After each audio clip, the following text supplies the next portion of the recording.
Hi everyone, welcome back. Thanks for joining us today. We've got a brand new story to share with you. So let's begin.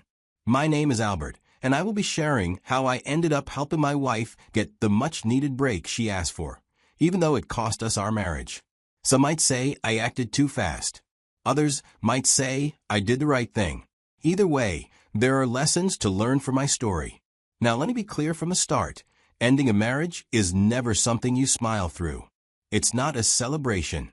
Nobody wins when two people who once promised to grow old together end up going separate ways. But sometimes, when one person says they need space, or a break, or time to figure things out, you got to ask yourself, why are we even together in the first place? Because if you love someone and they still feel like they need a break from you, then maybe they already checked out a long time ago.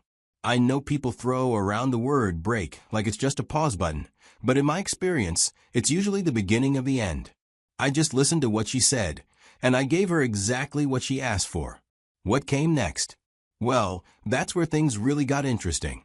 I've been a businessman since the day I walked out of college with my degree.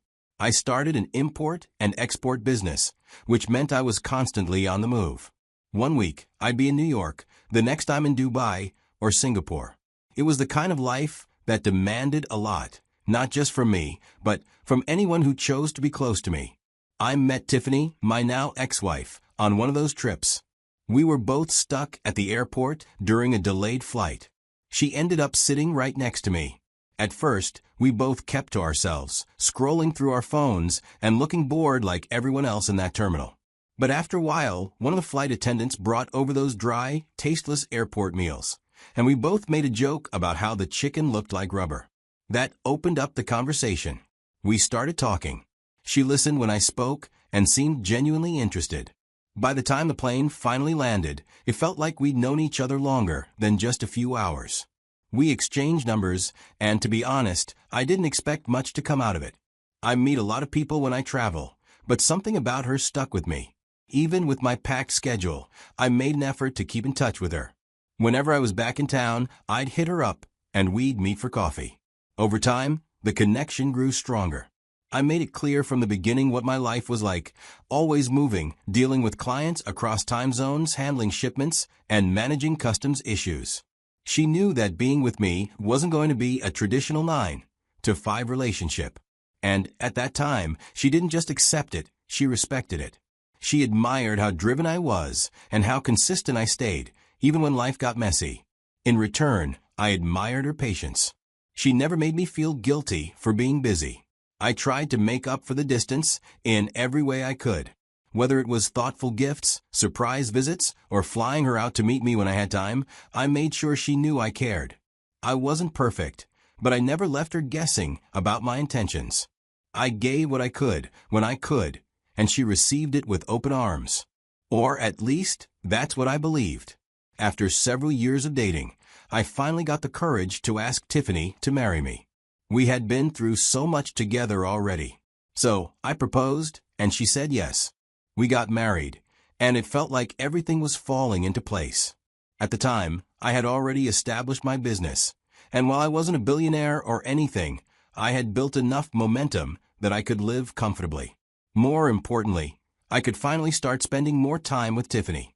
I knew that when I was away, it was hard on her, so I made a conscious decision to slow down. I started cutting back on my travel, limiting myself to the essential trips, and staying home more. For the first time in a long time, it felt like I was actually present in my own life, and in hers. We had our fair share of happy moments in those early years. It was almost like the marriage was perfect. Life was good, or at least it seemed that way. But you know, when you're in business, things don't always stay stable for long.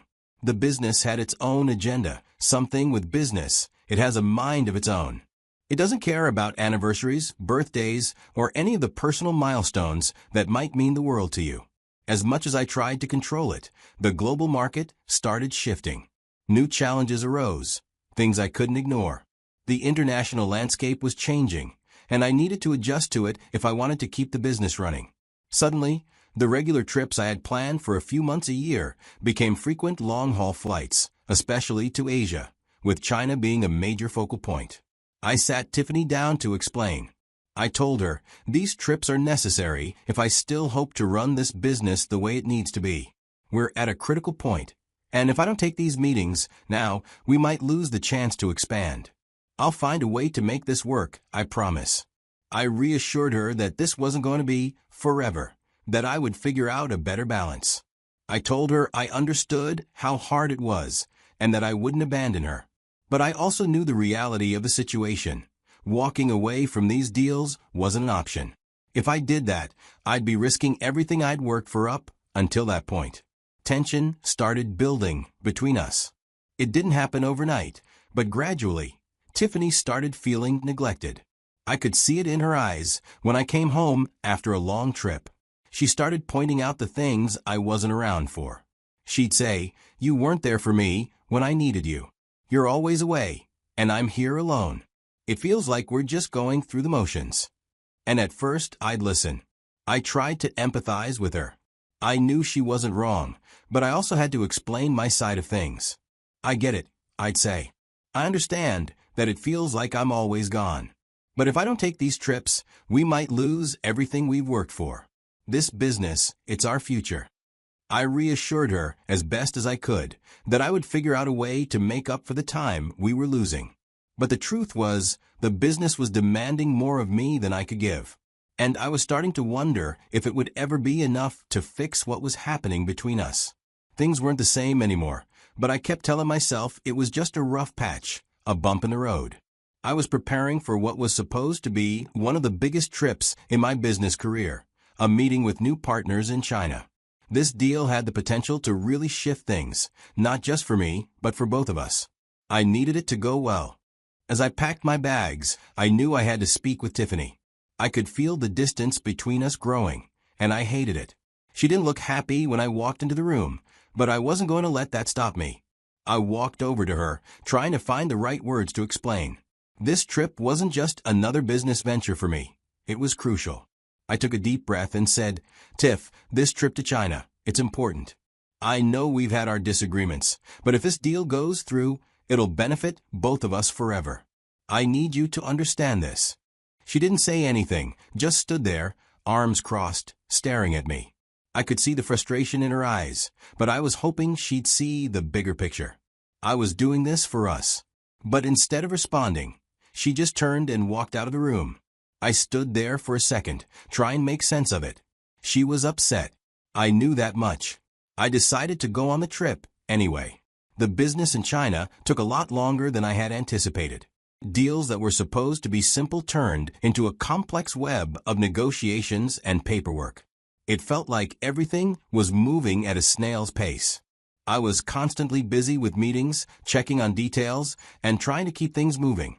I texted her after a few days, hoping to keep some connection despite the distance.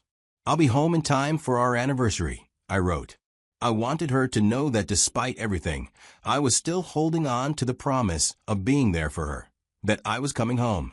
I wasn't going to miss that. But when I checked my phone, there was no response. Nothing. At first, I tried to brush it off. She's still mad. It wasn't like her to ignore me completely. Still, I held on to hope. After weeks of meetings, long hours, and everything that comes with handling international business, I was finally heading home for our anniversary. I'd promised Tiffany that I'd be there, and no matter how tired I was determined to keep that promise, that she was still my priority. So, I messaged her as soon as I landed. Just landed. Heading home now. I honestly expected a reply, with some warmth, maybe a "can't wait to see you," or "happy anniversary, babe." But instead, I got a message that completely threw me off guard. Her reply came through in seconds, as if she had been waiting for me to reach out. She said, "I think I need a break from a marriage to figure out what I truly want." I stared at that message for what felt like an eternity. There was no way she was saying what I thought she was saying. I realized that I wasn't going to sit around and try to talk her into staying. I had already been down that road too many times. I just replied with a simple, calm, "Okay." Now I know that probably sounds cold, but at that moment I wasn't interested in arguing. Instead of heading home like I'd originally planned, I immediately canceled my trip. I told the driver to reroute my car to a hotel nearby. I pulled out my phone again and made a call, this time to my lawyer. I told him what had just happened, and I didn't waste time. I told him to prepare divorce papers. Tiffany had already made up her mind, and now it was time for me to make mine. I had abandoned another pending business deal just to show up for our anniversary.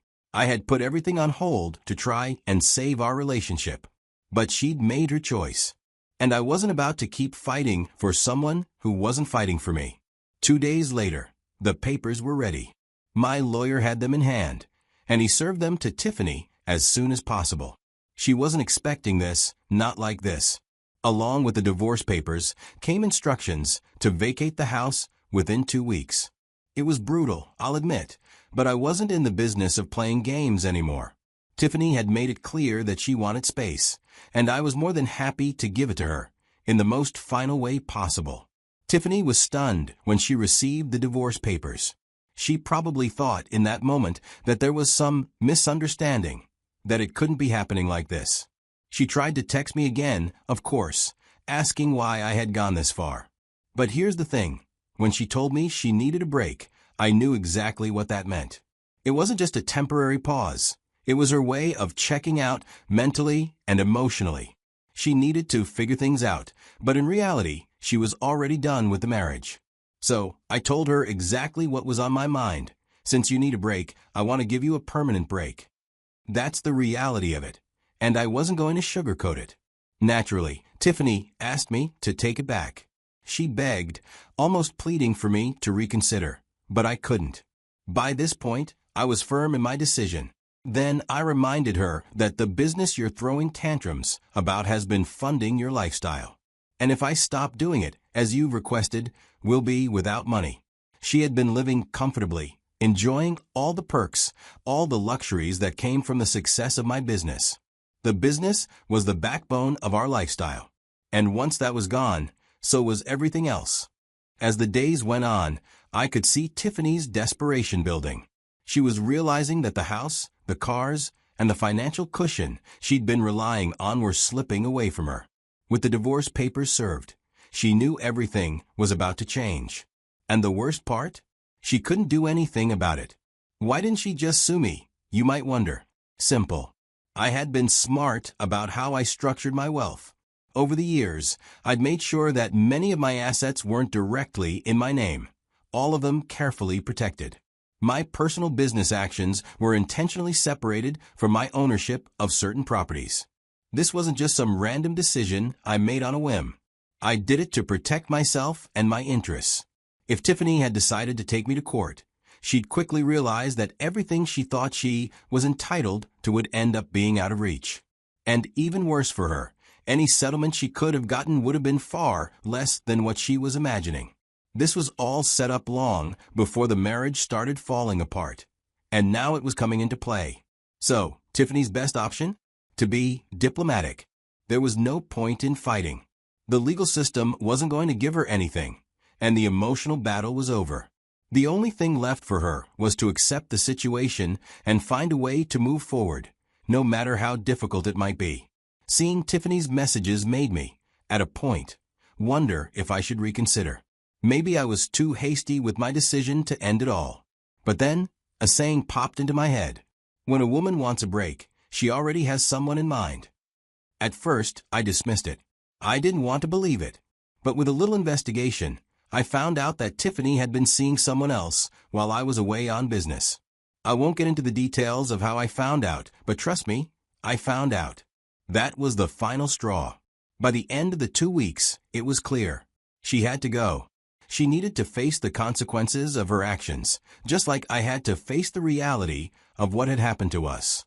After everything that happened, I don't want to sit here and paint myself as a victim.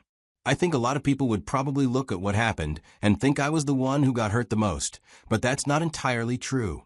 It takes 2 people to make a marriage work, and it takes 2 people to break it apart.